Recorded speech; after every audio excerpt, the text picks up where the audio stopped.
And thank you for joining us here on PM Express. It's a story that broke on Friday that has taken this country by storm, is getting a lot of international attention also for all the wrong reasons. Today, we are hearing reports that one more body has been retrieved in the constituency of North Tong, on the wake of the disturbances that we saw on Friday when the group that want to break away from Ghana, they see Western Togoland as their homeland, stormed and rioted. Some even call it a revolt that got a lot of chaos unfolding in the last few days, and today there's been further developments. I want to quickly go through for you what we know so far on this. And today we know that a few things has happened. 31 persons arrested over Friday dawn's revolt in the Volta region have so far today been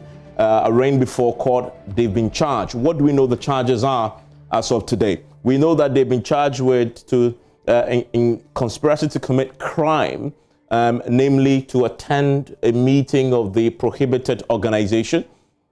And you know the organization they belong to has been prohibited, participating in a campaign of a prohibited organization and rioting with weapons. We'll be speaking to their lawyer, get some further clarity on this just before we start to lay the foundation for this. They're currently, we understand, in BNI custody as we speak, being remanded into BNI's custody.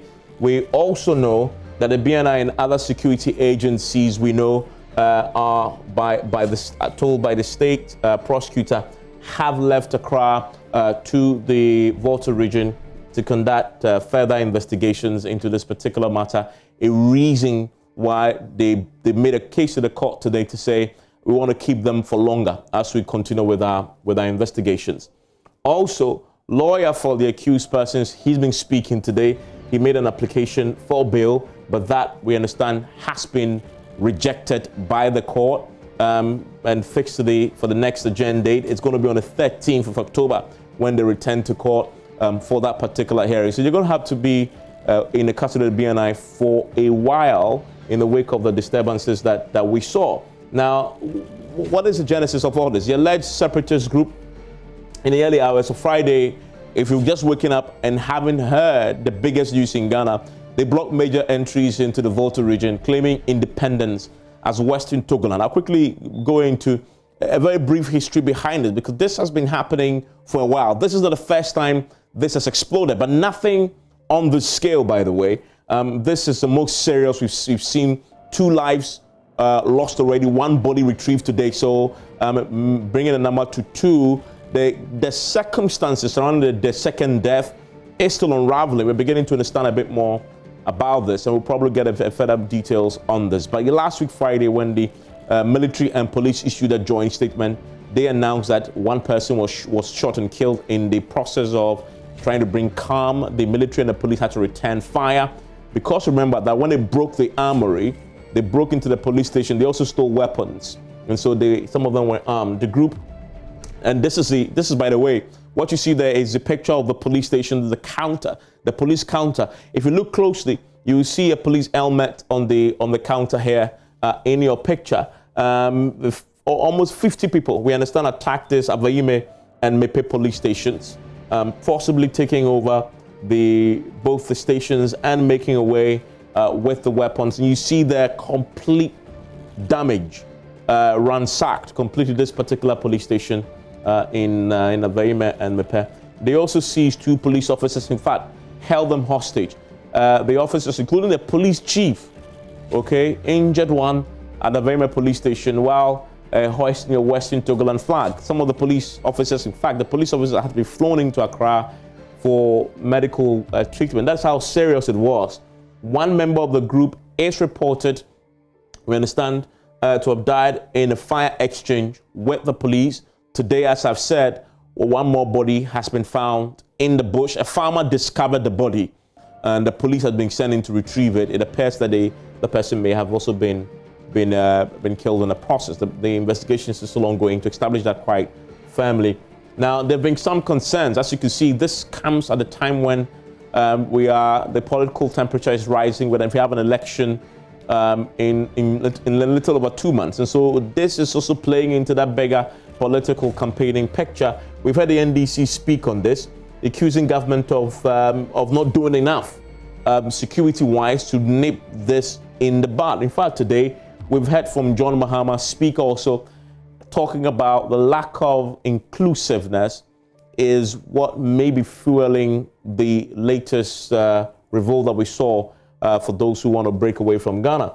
And they've called for an independent investigation also into the attacks. That is the NDC making a call for this to happen. We've had a government response. I'll tell you what the government says shortly. Now, government has distanced itself completely from these attacks because there's some that speculate. And in fact, there have been wild speculations, conspiracy theories making the rounds also. It got the information minister debunking claims that the occurrence is part of a ploy by government to unnecessarily heighten security presence in the Volta region. I mean, this again is feeding into all that we've seen since the voter registration exercise started. I mean, we'll talk about that. I mean, the danger and the timing of this makes it even complicated, right? With just 2 months on election, I wonder how that complicates this development even further. I have guests who understand this topic, and they'll try and break it down for us, but also pursue solutions. I want to show you a bit of the history to this before we get to sit down. I mean, by the way, this is a map of what they call the UNOP. Okay, I mean, it's not the UNOP, an official United Nations organization. This is the unrepresented group of nations, people who collectively have come together to form an organization because they believe they are not represented. Okay, this group, the Western Togoland Secessionist Group, they are part of that global organization, and this is their website. This website gives you a sense of where their members are and what their case is. For you see this highlighted in the map you see on your screens here. This is the Western Togoland detail here, and they believe they have a population of 4 million people. And they don't see themselves as part of Ghana. They don't see themselves as part of Togo that they believe to be a nation by itself, right? And they say they are 4 million people. And this, if you go to the database of the Unrepresented Nations Organization of the World, you see this there. What languages do they speak? Very similar to what we have in Ghana, by the way. In fact, they speak Ewe, which we know is local. They speak Dangbe, Avetime, Nyagbo, Tafi, Logba, Likpe, all these languages that we know is Ghanaian. Religion, Christianity, Islam, Afa Voodoo, and Yahweh is another language that they speak there. So this is they've already established themselves internationally because they are pursuing a certain agenda of representation. They simply believe that Ghana hasn't represented them enough. And there's a map I want to show you, by the way, a map of where the Togoland, the Western Togoland is. I want to scroll up this to show you this map. So this is where we're talking about, by the way. You see the area in blue is Western Togoland, right? And if you look at the history that we have, this is Togo, this is Ghana. There's real bordering both in the middle. This is one of those colonial relics, by the way. That is a fundamental problem which has led to this confusion. Germany first colonized this way back in the 1884, but after the World War I, Germany lost it. It was then shared between France and Britain. France took Togo, Britain took Ghana, but this part of it, the Western Togoland, became part of the Gold Coast under the British. Togo subsequently began independence, but the Western Togoland and the people who believe in it have never seen themselves as part of the Ghanaian territory. And they've consistently over the years been pushing for this. This is not the first time this has exploded, by the way.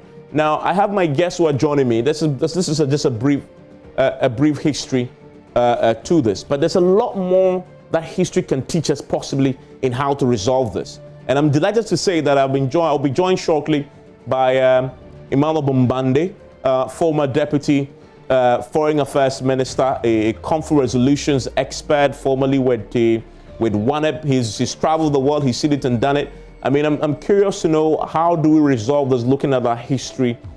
Is force the way to go in getting a lasting peace? If not, what is? And we'll also be speaking to Colonel Festus Abuaji, a military man himself who understands the intricacies of security.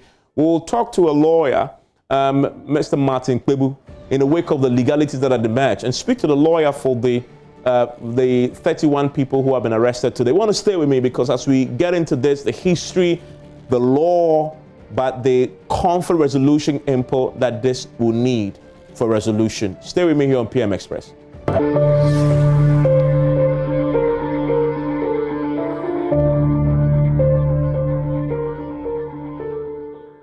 Joining me tonight is in the studio with me is Emmanuel Bombande. He is the conflict resolution, peace building, development expert, professional.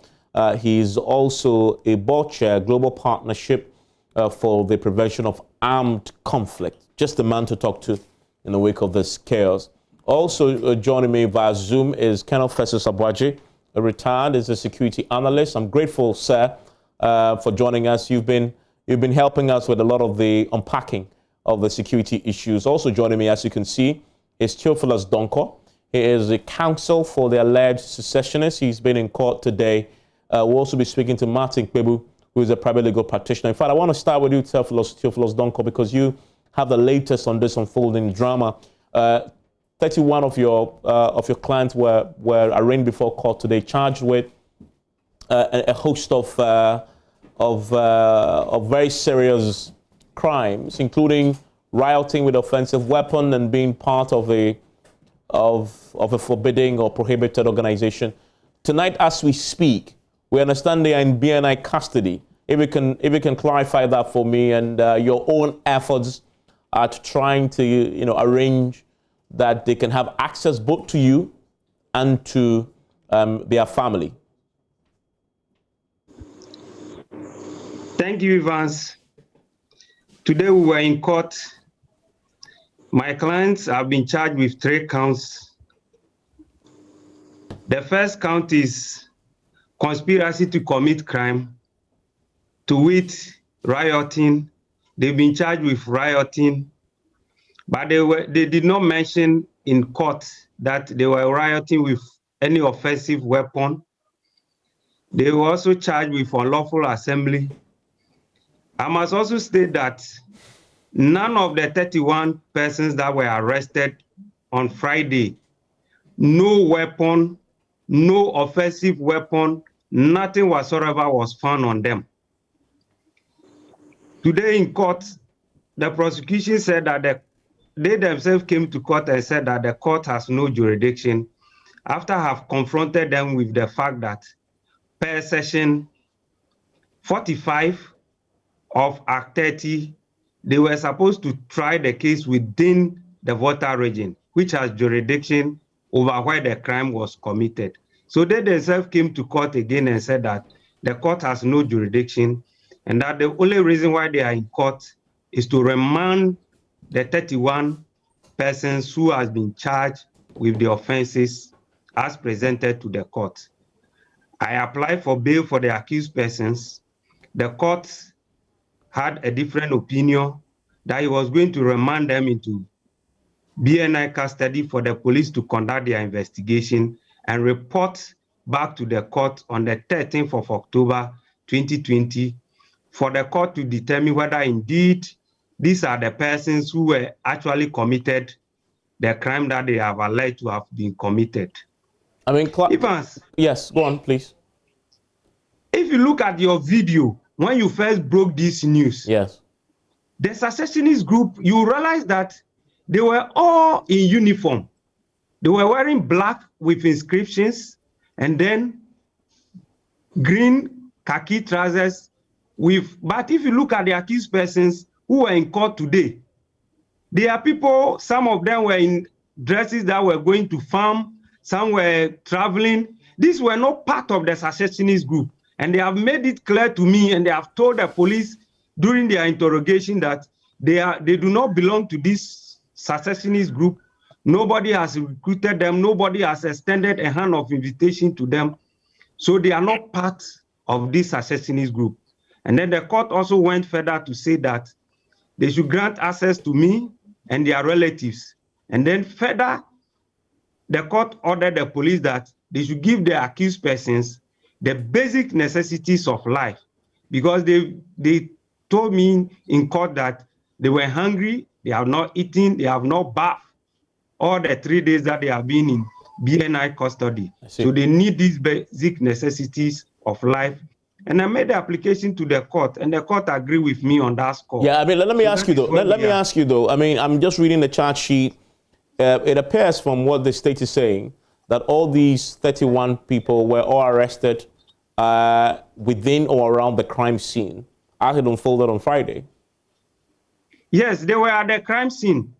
But as they were traveling and the traffic had piled up, they went to the crime scene to find out exactly what was happening. Yeah. At the time they arrested them, all the people who are alleged to have belonged to the secessionist group have left the scene. There was one who was even the driver's mate, who the master asked him to go and find out what is happening in front of us that there is so much traffic.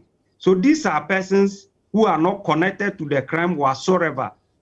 When they were arrested, they had no access to counsel, they had no access to their relatives, but they still insisted that we do not know anything about this group. We had no connection with this group. Okay. I mean, stay with me. I mean, Mr. Kpebu, these are serious crimes, correct? I mean, but from what we're hearing from the lawyer, but this is just one side. I've just seen the state's case against them. The only thing I see that gets close to detailing the exact nature of the offense is to say that on the 25th of September 2020 at Japan in the Volta region, armed with offensive weapons, namely cutlass, rifles, related weapons, engaged or took in rioting. I'll check with the lawyer if they, quickly, Mr. Theophilus, confirm for me, did the state agencies retrieve any weapons from any of your clients? None of my clients, none of them, except only one who was going to his farm, who was met by the military officers and they arrested him.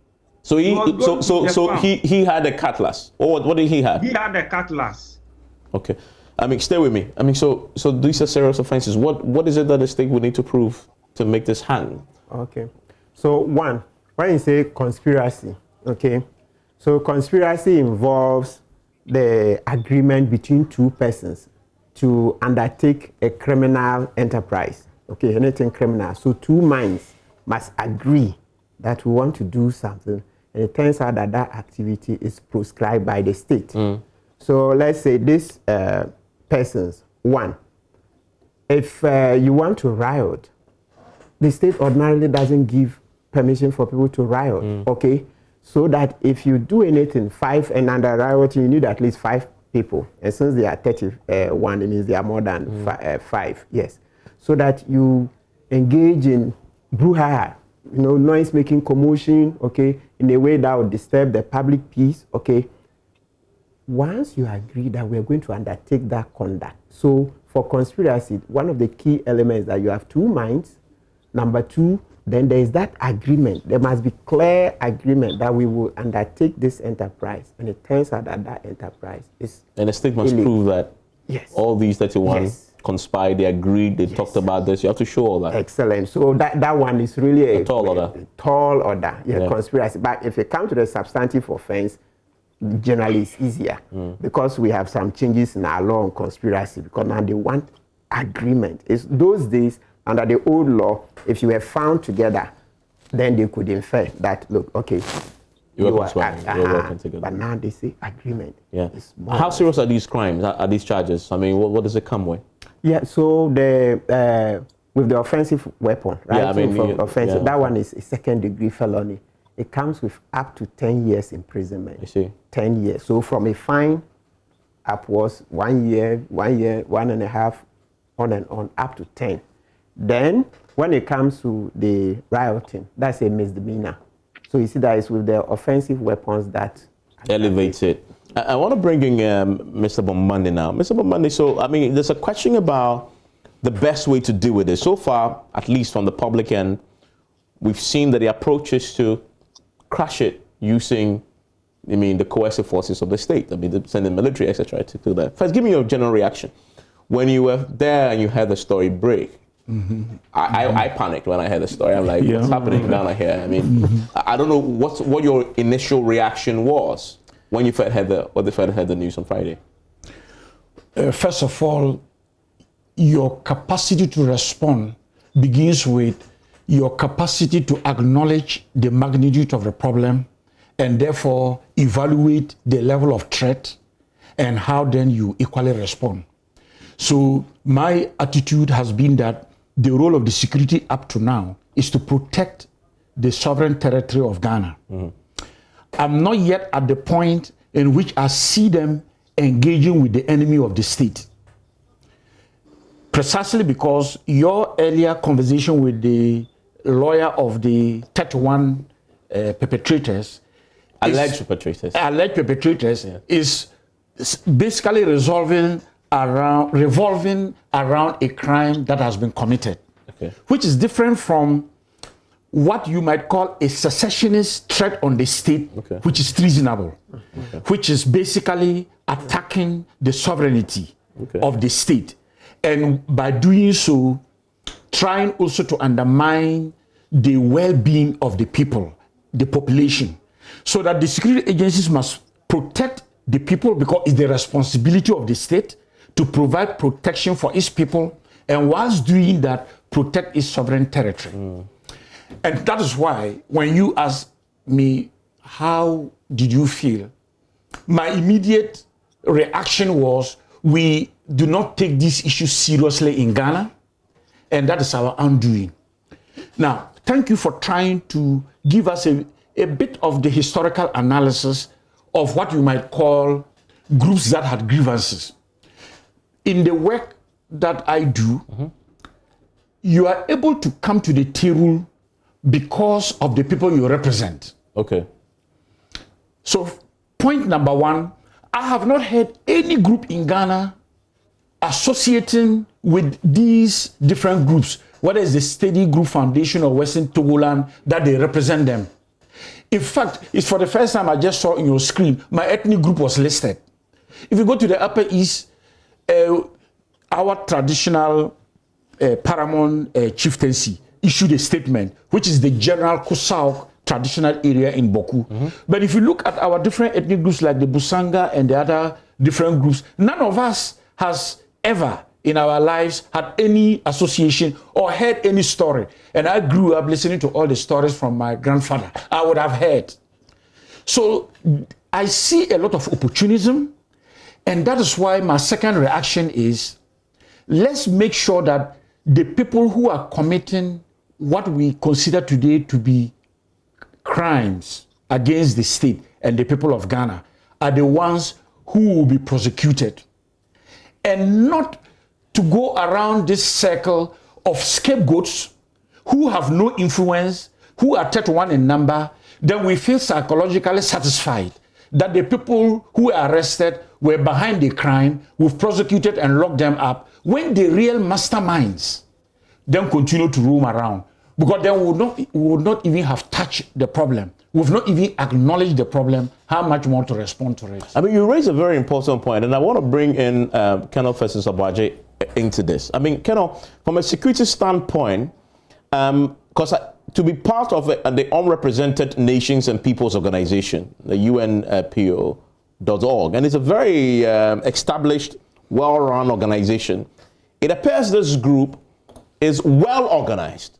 I mean, because, and use your security eye to tell me this, the sort of coordinated, and I'm using that word advisedly, correct me if I'm wrong, attacks that we saw on Friday, attacking 2 police stations, holding hostage, wearing uniforms. And in fact, the videos we saw earlier, those who were dancing around the fire and chanting, some of them were in uniform. And if you see the pictures, they are dressed. They look very formalized. And I guess my question I'm asking is, we are Monday, and in terms of the arrests that we've made so far, and the details you're hearing, it has improved. And this is the first time that in 2017, by the way, let's give a history. A similar thing happened. We arrested a few people. We dropped the charges. And by the way, so what is it? Is it a security? And Mr. Mamani makes a point. We are not taking this seriously enough. And we've gone to bed and then woke up 2020, another explosion. What are you reading into all this? Is it that they are too organized for us? Maybe they're too organized. Isn't it easier to identify who they are? Well, thank you, Evans. And let me express my compliments to my fellow panelists on Zoom and at the studio. Yeah. Now, the context of the Homeland Study Group Foundation is that they've been in existence since 1994 as the new face of a very long-standing post-World War, pre-independence agitation for independence of some groups within the then British Togoland or now Western Togoland. So we need to ask questions. Since 1994, what did the state of Ghana know about this group? Very fundamental. In other words, we shouldn't be talking necessarily about this current situation, but we need to go back and ask, what did the NDC-1, NDC-2, MPP-1, and MPP-2, and NDC-2, and whatever it is, what did the state know about this group, and what did they do? Now, on the assumption that they didn't know anything, come 2017, this group joined the UNPO. Yeah. And I always make reference, a power reference between this group joining the UNPO and Ambazonia, Cameroon joining the UNPO in 2015 thereabout. Within 2 hours, Cameroon was seeing the flames. They joined in 2017. By 2019, they started on low-key declaring it, which is not low-key anyway, but they started declaring independence, hoisting flags, establishing training camps. And as you said, each time we made arrest, which was reactionary, we didn't prosecute. It was only yesterday I heard the Minister for Information saying that there are some prosecutions. You say, so it looks like we kept our eye off the ball, or we probably didn't have any intelligence, or we thought that it was going to die away. But if you knew the history of this group, you are not going to say that. Now, let me come back to the context of what happened on Friday. I think one or two of the panelists have referred to the idea that, or yourself, that the boundaries of Western Togoland, which has changed considerably, or which have changed considerably over the period of different administrations, are not the same as the Western Togoland boundaries that we bequeathed or was bequeathed to us by the United Nations in 1956. So, even if, granted, that they are fighting for self-determination, secession, and independence for Western Togoland, the areas that were involved in the roadblocks, the occupation of our strategic installation, the attack on a symbol of the state, i.e. the police station, were deep inside the territory of Ghana. Now, I see that from my military background as an invasion. I see that as a direct aggression involving the use of arms, resulting in the injury and capture or whatever of a police commissioner until he was released. Now, if we now take these people to court and charge them for rioting, what exactly are we talking about? Where is the element of the treason? That people have raised arms against the state, and all we're charging them with as they rioted. You get what I'm saying? I do. So I have a bit of difficulty. Probably there is some truth in the conspiracy theories that are being spun around, that this was, after all, not the true group, that it was orchestrated. Indeed, I'm listening to Counsel Theophilus, and I've begun wondering whether indeed these are the people who orchestrated the roadblocks, the occupation, and the attack on the police station. Or whether, as you have described, because of their training and organization, they have already exfiltrated. And these are the innocent ones who happen to be onlookers maybe some of them sympathizers, and we have grabbed them, and we cannot have, according to counsel, any proof that they were bearing arms, that they had used the arms, that they were the ones who established the roadblocks, poured the sand and other materials on the streets or roads, set them ablaze, and dance around that. You know. Yeah. So I mean, I'm beginning to have serious doubts about our preparedness to deal with the brings matter. us back to the intelligence question. Yeah, sorry, Mr. Mamani, what's your reaction to that? I mean, it's Yeah.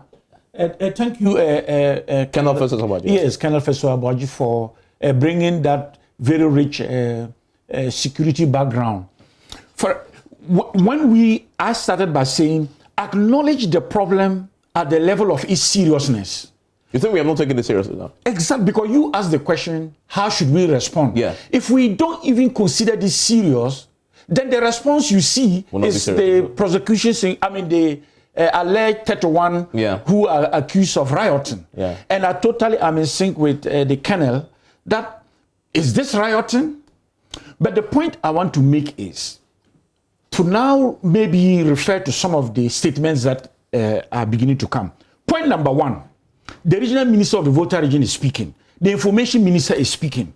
Different people are speaking. We've had the military and the police issue a statement. We need to have a central command structure of communication, because all the people of Ghana must be carried around in how we are responding to this. Because the moment the people of Ghana begin to be divided by different narratives, that confusion alone dilutes our response capacity. Who should take the lead in the communication? Obviously, the authority of the state is in the government of the day. So the government should take the lead? Government must organize how it communicates in order to carry all the people along the narratives. That one sees this to be truly a threat, and because of the level of threat, our response is equal to that level. And you don't do that by several communication channels in which you, the media, do not know which to choose to inform and to educate. That for me is very important. For example, the information minister made an observation that they know the sources of funding for this Homeland Study Group.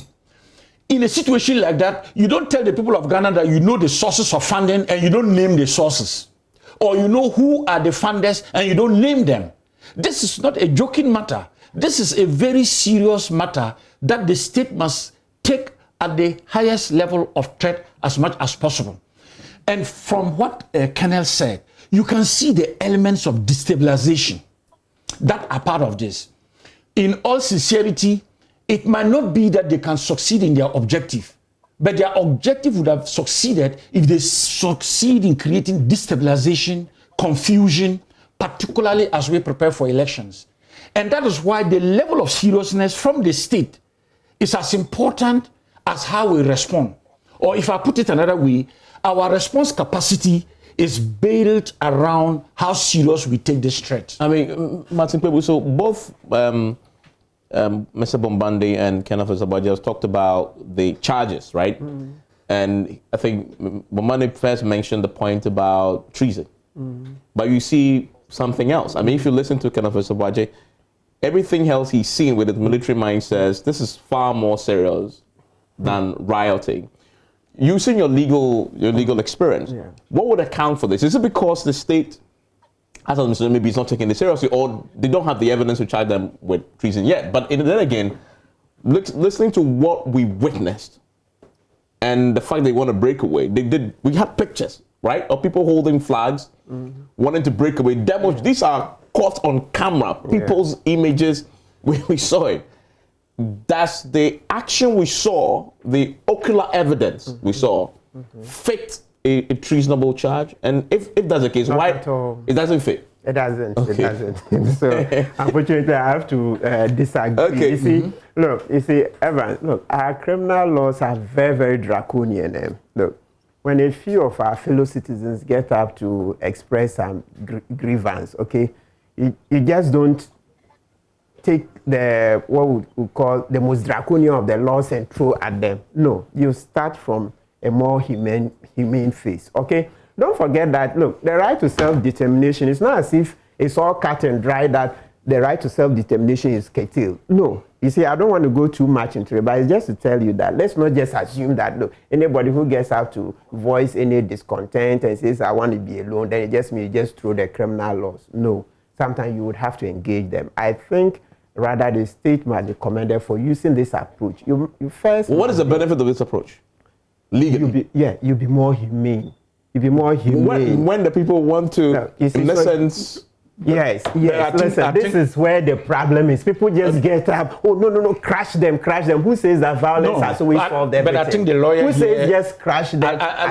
Let's not muddy the waters. Yes, that's why I say I don't want to go too much. But we're not saying we should crash them. Yeah, but that is when you say treason. You know the punishment for treason. But it doesn't mean crash, total crash. No. If somebody has, you say you should go to death. That's no. You see, you are already interpreting what punishment should be meted out. But that is it. It's one straight. No. If you say treason straight, okay. When the person is convicted, give me 1 minute. We need to clarify this. Yes.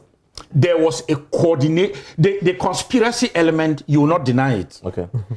In fact, even before the hoisting of the flag at the Volta Regional Coordinating Council is, for me, the symbolic attack of the state. Oh, it's too much. It's far-fetched. It's a violation. Law. No, let me. I'll finish. I think the security people are just too much. But I'll give you time to do the law because I think that's important. Let's understand. But clarify. Then there are synergies that were planted in different parts of the eastern region. Well done. I mean, when you look at those signboards, it was coordinated, and the imprint was not done by amateurs. So there is definitely an element of a conspiracy against the nation state of Ghana. So when I talk about that level of seriousness to respond, I'm not saying go and hold them and slaughter them. That's not what I'm saying. What I'm saying is let the law deal with them to the equivalent of the seriousness of the threat. But once you do that, make sure that their rights as human beings are respected and protected. That's why I'm happy their lawyer even went down to the basic human need. Make sure they are fed. Yeah. Make sure they are giving water to drink. Make sure they have access to their lawyer. Make sure they have access to their lawyer. And that's what we have done well. Okay. And I'll commend the state for that matter of handling. But don't tell me that what they are abducting or overwhelming an inspector of police, taking AK-47 weapons from them, invading 2 police stations, then we are like, okay, you are just rioting. And we'll look at your faces and determine what to do with the rioting. And I'm saying that is where it is wrong. Okay, so let me hear the legal argument on this. So it's not illegal. You see, it's interdisciplinary. Okay, you live in a society. We don't live in a vacuum. Look, we have the state in charge of security. They have assessed it. You see, Mr. Bombandi, where he is no longer in government. He doesn't have access to everything, okay? So the state has looked at it and they think that we will start with the offense of rioting and rioting with offensive weapons. I think we should not be second guessing them too much. Some security matters, what I would have expected is that they, in the security community, they have a community. He will talk behind the scenes because, look, let's not forget, the more you talk about this thing in the open, you rather even preach fear. That is the way I see it, to be very candid. But the guys have already terrorized. Mr. Abombadi will tell you that they have a community. As a security community, I expect that if anything, he'll be talking to the CDS, the people, he knows those channels, not openly like this. That's not it. Rather, when you do more of you preach fear. Listen, that is the way I see it. I think that we should give the state the opportunity to handle this matter.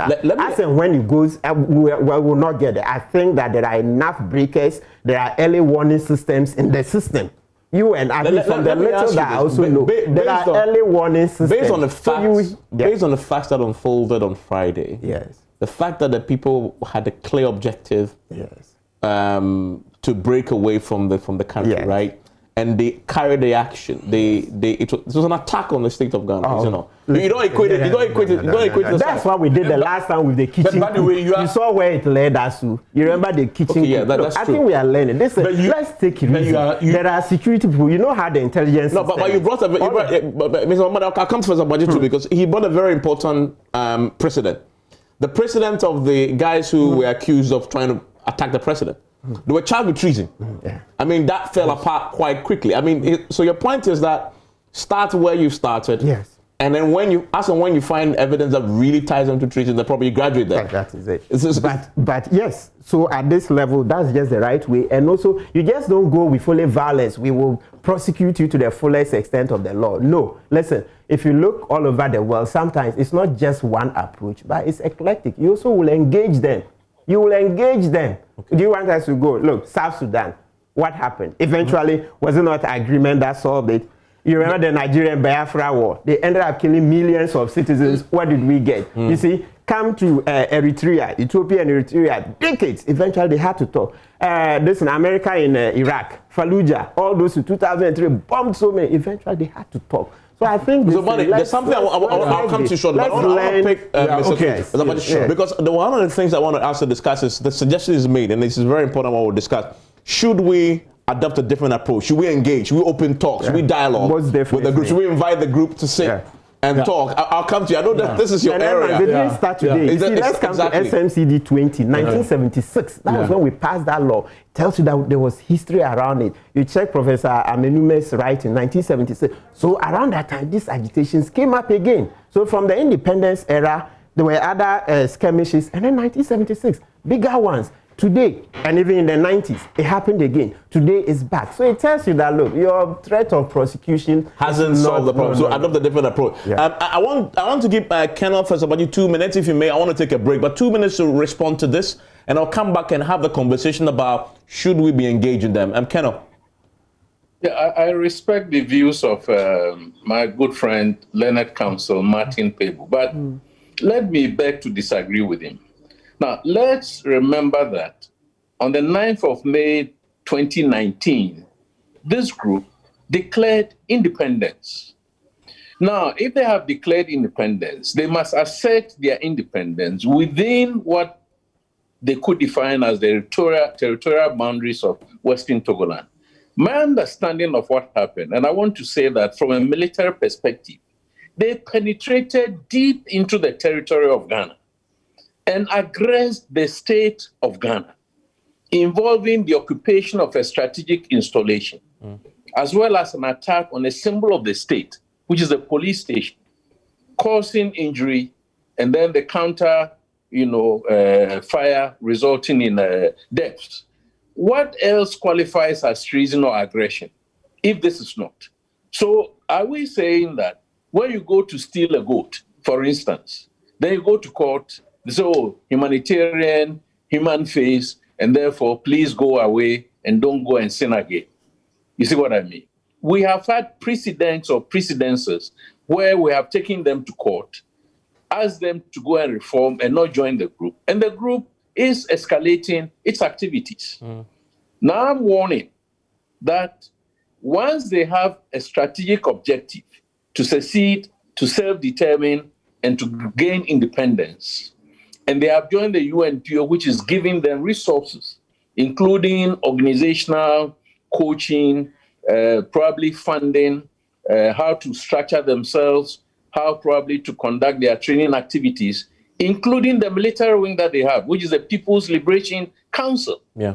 When you have this organization, which wakes up one morning and establishes roadblocks and delimits the boundaries of what they claim to be Western Togoland, which is deep inside the territory of Ghana, how can we not say that it is not aggression and that it qualifies for treason?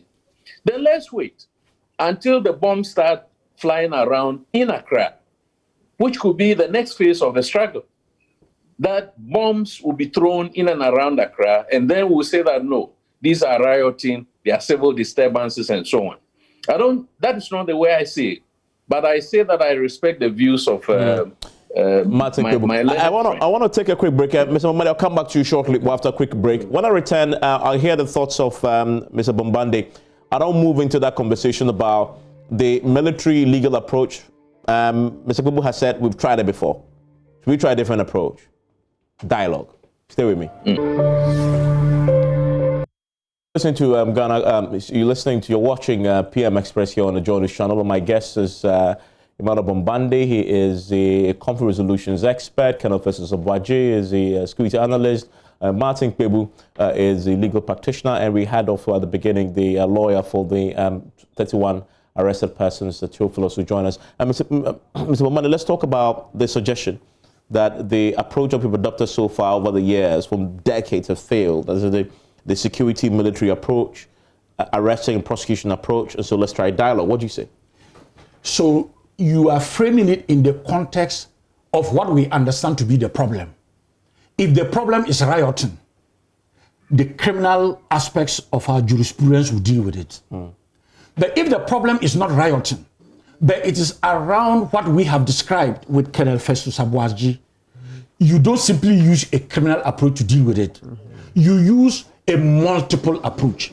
That multiple approach begins with the state developing immediately, if it doesn't have the capacity to protect our territorial integrity, making sure that human rights are respected for whoever we find as a perpetrator. But on the measure of the crime committed, we deal with it at the full force that is required. But having said this, engaging them will mean understanding what is motivating them. Now, that engagement is different from sitting around the table in what other people would describe as dialogue.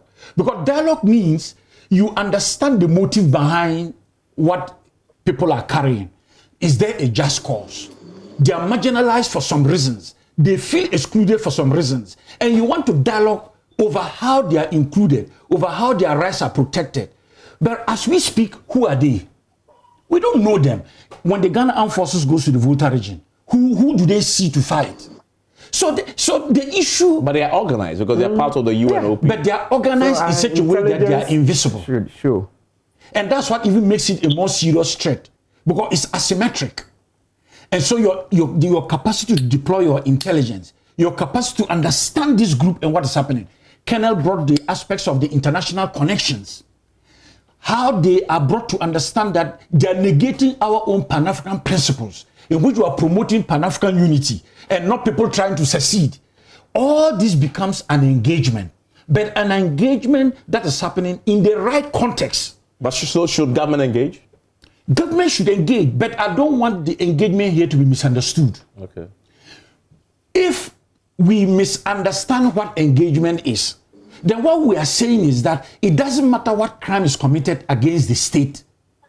Talk.